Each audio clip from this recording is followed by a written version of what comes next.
Bom, ao vivo e exclusivo. Atenção, 12h43, exclusivo, Cid Marcos está comigo ao lado da deputada federal Flor de Lis. Ela vai ser entrevistada agora e vai nos contar sobre as investigações, sobre a prisão dos seus filhos e, consequentemente, também sobre os seus sentimentos. Cid Marcos, ao vivo com Flor de Lis. Fique à vontade. Boa tarde, Cid. Boa tarde, Fabinho. Boa tarde a todos. É isso. Vamos falar exclusivamente agora com a deputada. Nos recebeu aqui no escritório, no centro da cidade, para essa conversa. Boa tarde, deputada. Gostaria de iniciar essa conversa nossa te perguntando sobre a reconstituição, do último final de semana. Você acredita que essa reconstituição vai, sim, ajudar a solucionar os fatos? Tudo que a polícia, a justiça está fazendo para solucionar esse fato é muito importante, que todas as coisas sejam feitas e que não haja nada ainda conclusivo de parte alguma, de nenhuma mídia, da população, porque as investigações ainda estão seguindo e que todos possam aguardar essas investigações. A senhora esteve na reconstituição. O que achou do que viu ali? Olha, eu só presenciei mesmo a minha participação, Eu fiz a minha participação da minha chegada com o meu marido, a minha subida aos quartos dos meus filhos, e não vi as outras pessoas, o que elas falaram ou fizeram. Nós fomos levados para um outro cômodo da casa, onde não tínhamos essa visibilidade de ver todas as reconstituições sendo feitas. A delegada responsável, ela disse que houve algumas contradições do que foi apurado ali no dia da reconstituição e também dos depoimentos prestados na delegacia. Inclusive, ela disse que você deixou de dizer algumas coisas. O que você deixou de dizer? Olha, 3 meses passaram, aconteceu um crime e é uma coisa muito traumática e não tem como você ficar lembrando detalhes. Então, eu fui sedada por várias vezes por causa do que aconteceu. Eu perdi um amigo, eu perdi mais que um marido, eu perdi o meu amigo, meu parceiro. Nós éramos uma dupla. E isso foi muito traumático para mim. E depois de 3 meses não tem como precisar mínimos detalhes. O que foi que ela te perguntou e a senhora não soube responder, deputada? A senhora lembra? Posições que estavam os filhos, são muitos filhos dentro de casa, o posicionamento deles, quantos haviam no quarto depois que eu desci as escadas, esses detalhes, aí quantidade, posicionamento dos filhos fica difícil depois de 3 meses. E o que a senhora respondeu para ela naquele dia? Isso a senhora não conseguiu responder, mas o que a senhora conseguiu responder para ela naquele dia? Eu consegui mostrar tudo que eu fiz importante, que tenha importância para que o caso seja investigado de verdade. Foi a minha chegada, como eu cheguei de carro com meu esposo, foi um policial representando o meu esposo, as palavras que eu falei, a minha subida, a minha entrada no closet, foi a última vez que eu vi o meu marido, que eu falei com ele. Quais foram as últimas palavras com ele? A primeira palavra que eu falei com meu marido foi: carinha, fecha o portão. E quando eu cheguei na porta, eu olhei para ele, ele estava já abrindo a porta de trás do carro, do banco traseiro, para pegar a mochila. Eu olhei para ele de novo, porque ele estava abrindo a porta do carro, e eu disse: cara, não esquece de fechar o portão. E aí, depois disso, eu entrei, subi as escadas e larguei minha bolsa, meu sapato em cima da cama. Nós temos lá uma cama de solteiro no nosso quarto, acendi a luz e subi para o 3º andar. Aquele dia, alguém seguiu vocês?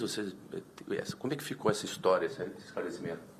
Não, eu em nenhum momento falei. Eu falei de uma moto perto ali do McDonald's, em São Francisco, naquela pista em São Francisco, mas em nenhum momento eu falei que essa moto me seguiu até em casa.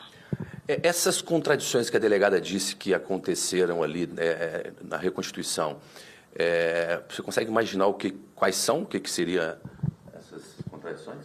Não sei, de verdade, não sei o que ela quis dizer com isso. Eu queria te perguntar também sobre a questão da escuta que a senhora passou para a Polícia Federal de um policial civil extorquindo. Como é que ficou essa história? Já tem respostas? Porque é uma denúncia grave, né? Olha, não sei ainda como ficou a história. Eu fiz a denúncia, não sei em que situação está isso, porque eu não fui procurada ainda por ninguém, né? Foram duas denúncias feitas e até agora não tive resposta de nenhuma das duas. A carta que o seu filho escreveu, o Lucas, direcionando a história para o seu outro filho, Misael, de que ele teria sido o mandante desse crime, a senhora leu essa carta? Li parte dela, eu li a carta, nela veio. É o meu filho me pedindo desculpas. Meu filho me pede desculpas por 2 vezes na carta. Ele pede desculpas pelo que fez. Ele fala de parceiros que estavam juntos. E ele fala que era apenas um susto. Deixa eu cortar a senhora um pouco. Ele pede desculpa do que fez o quê? Olha, ele diz que estava que ele abriu o portão da garagem quando ele chegou. E abriu o portão de trás. Agora sim, eu tenho pelo menos alguma explicação, porque era isso que eu queria ter, e eu pedia isso à polícia, a explicação do portão de trás, porque a minha casa dá para 2 ruas, e o portão de trás da outra garagem estava aberto. Permaneceu aberto até nós fecharmos.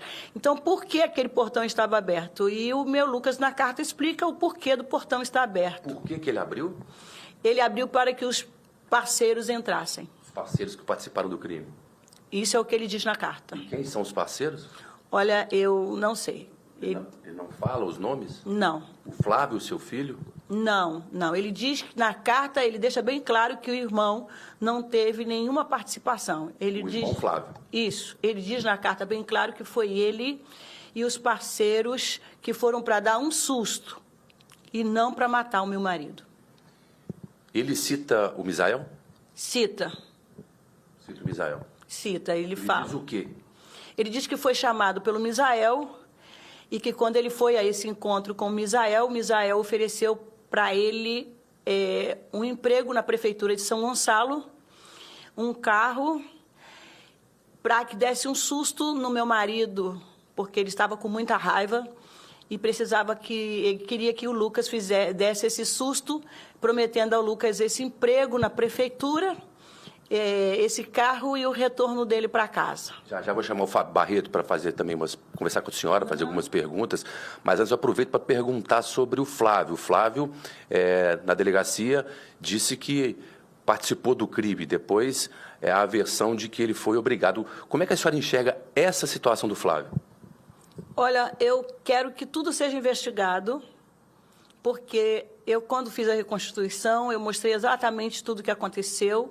Quando terminaram os tiros, o Flávio subiu quase junto com o Daniel, me gritando, perguntando onde eu estava, gritando mãe, e esteve no andar de cima. Então, eu citei isso na reconstituição, todos os posicionamentos, e eu quero que a carta que veio à minha mão seja investigada. É isso que eu quero.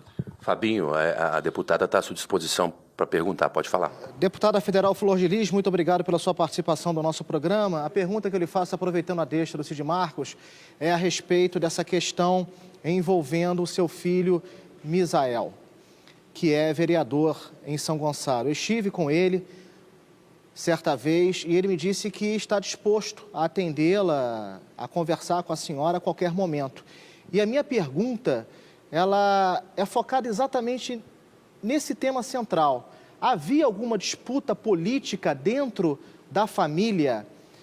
A senhora, orientada pelo seu marido Anderson, tinha outros interesses políticos? Anderson também tinha interesses políticos à Prefeitura de São Gonçalo, contrariando projetos políticos também do seu filho Misael? Boa tarde.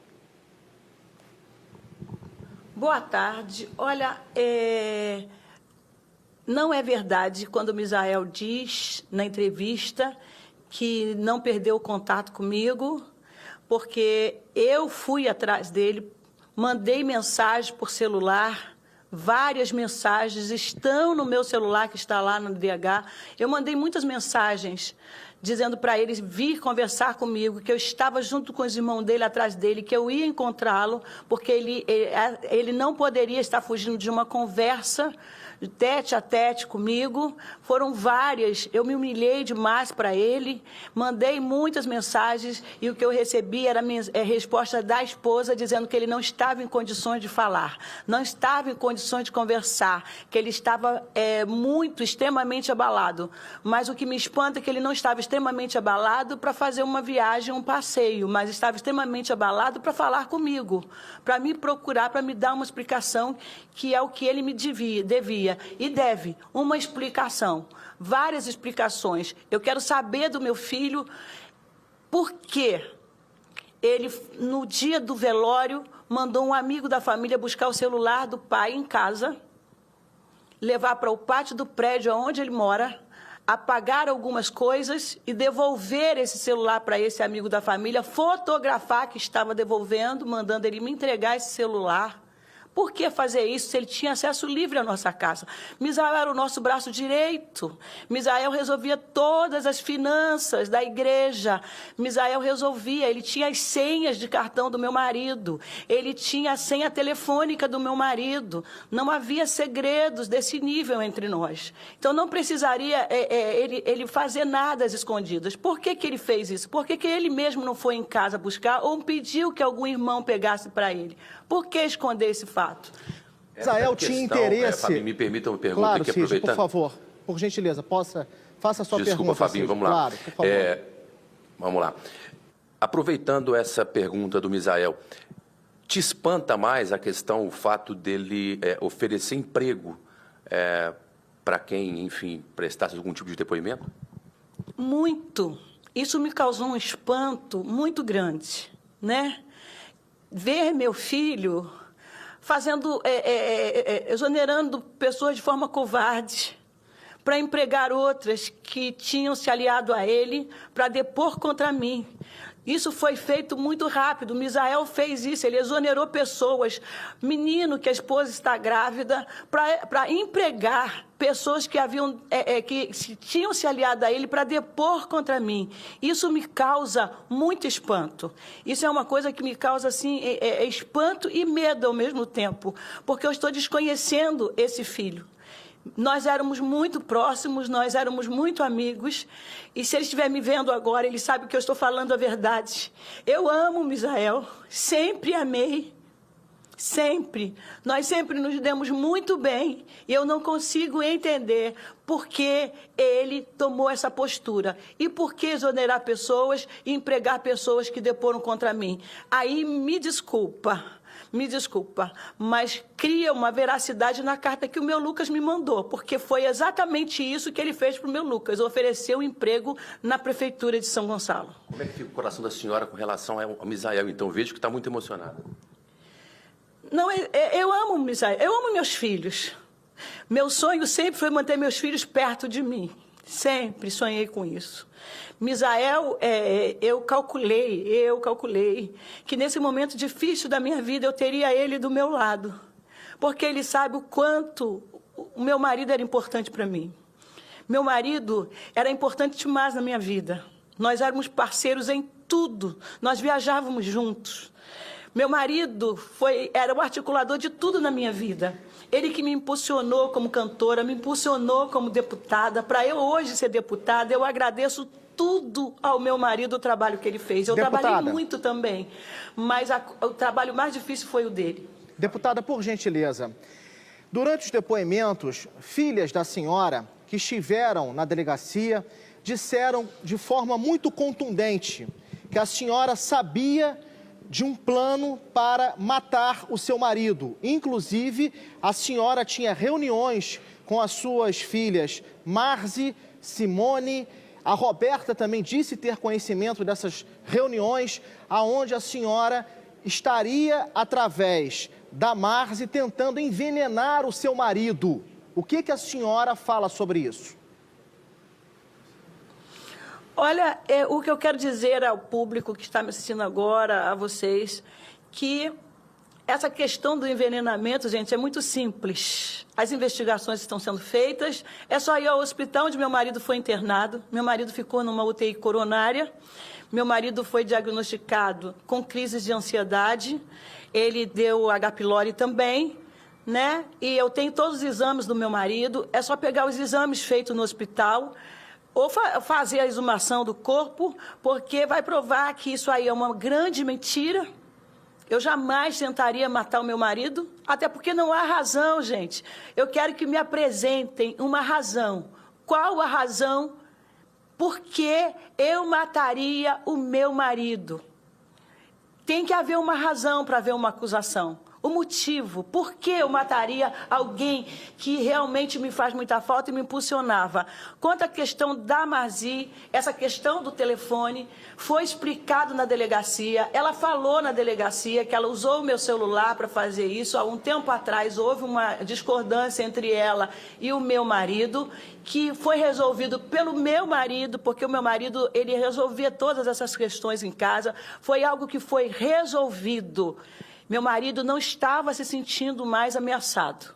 Deputada, se tivesse, ele teria tomado providências. Deputada, a senhora como mãe, se alguma pessoa lhe fizesse mal e um dos filhos da senhora cometesse um crime contra esta pessoa que estaria lhe fazendo mal, a senhora encobriria esse filho? Nunca, jamais. Eu criei os meus filhos ensinando a eles que tudo na vida tem consequências, certo ou errado. E se não tiver consequência, eles nunca vão aprender nada na vida. Então, se acontecer algo errado na vida dos meus filhos, se eles errarem, eles têm que pagar pelos erros que eles cometeram. E eu jamais faria de um filho meu um assassino. Nunca projetei isso na vida dos meus filhos. Sempre projetei coisas boas para a vida dos meus filhos. Nenhuma mãe imagina fazer dos filhos um assassino. Eu jamais faria isso. Quem me conhece sabe disso. Eu sempre ensinei os meus filhos a conquistarem as coisas trabalhando, estudando, honrando pai e mãe. Sempre foi isso que eu ensinei aos meus filhos e jamais acobertaria algo tão terrível que um dos meus filhos tivesse feito. Até porque meu marido, gente, não fez nada, absolutamente nada contra mim. Todo mundo sabe que ele me tratava como uma joia rara. Ele me tratava como um cristal. Ele me protegia, ele tomava conta de mim, ele fazia de tudo para não me trazer problema. Ele resolvia os problemas. Entre Lucas... Cid, por gentileza, eu vou interrompê-lo agora. Eu peço até que você se despeça da deputada e agradeça a ela, por favor, a sua participação aqui no jornal, porque você, Cid, vai fazer suas perguntas agora para o SBT Brasil. Mais tarde haverá outras questões. Obrigado à deputada federal Flor de Lis, obrigado ao repórter Cid Marcos, que entrevistou ao vivo a deputada. Obrigado, viu, deputada, pelas suas respostas. A senhora ficará agora à vontade para fazer uma entrevista gravada com o Cid Marcos para o SBT Brasil, respondendo a outras questões, a outras perguntas sobre esse caso. Muito obrigado a todos, a deputada Flor de Lis, ao vivo e exclusivo aqui dentro do SBT Rio.